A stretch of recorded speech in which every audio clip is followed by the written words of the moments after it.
اب اگر سورج گرہن ہوتا تو نبی کریم صلی اللہ علیہ وسلم کیا کرتے؟ اس کا یقین دعا و استغفار. سورج گرہن کا ہونا بھی آفتوں میں سے ایک آفت ہے. آج کل تو لوگ کوئی بھی آفت آ جائے نا اس کو پکنک کا ذریعہ سمجھ لیتے ہیں, اس کو جو ہے وہ ایک تفریح کا ذریعہ سمجھ لیتے ہیں.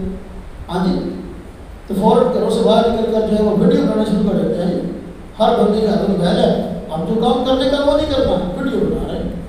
تو یہ نہیں حل, اللہ کی آفتوں میں سے اللہ پاک کی طرف سے ایک آفتوں میں سے آفت ہے. لہٰذا اس کا حل کیا ہوتا ہے, اس آفت سے کیسے نمٹنا ہے؟ حضور نبی کی رسول نے اپنے عمل سے بتایا کہ توبہ استغفار. اور اجتماعی طور پر اگر معاملہ سمجھ میں آ رہا ہے کہ بھائی چاند گرہن ہوا, آسمان گرہن ہوا ہے, تو بھائی نماز پڑھنے کا موقع اجتماعی طور پر سورج گرہن کی نماز پڑھی ہے, سورج گرہن کی نماز پڑھی. تو اس لیے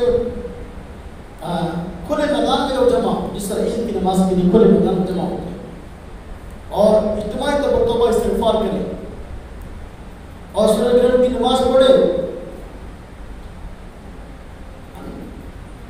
تو اس وقت تک نماز کے بعد دعاؤں میں امام لوگوں کو مشغول رکھے جب تک سورج گرہن چھٹ نہیں جاتا اور سورج اپنے معمول پر نہیں آ جاتا, روشن نہیں ہوتا, اس وقت تک لوگ توبہ استغفار میں مشغول رہتے ہیں. یہ حضور نبی کریم صلی اللہ علیہ وسلم کا طریقہ ہے آفتوں سے نمٹنے کا. تو سورج گرہن بھی ایک آفت ہے, اس سے نمٹنے کا جو آپ نے طریقہ ارشاد فرمایا وہ یہ کہ لوگ توبہ استغفار میں لگ جائیں, نماز ادا کریں.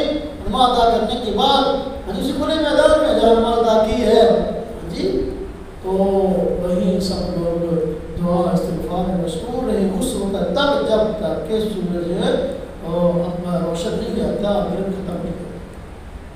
یہ حل ہے آپ کو جو حضور نبی کریم صلی اللہ علیہ وسلم کا بیان ہے. اسی طرح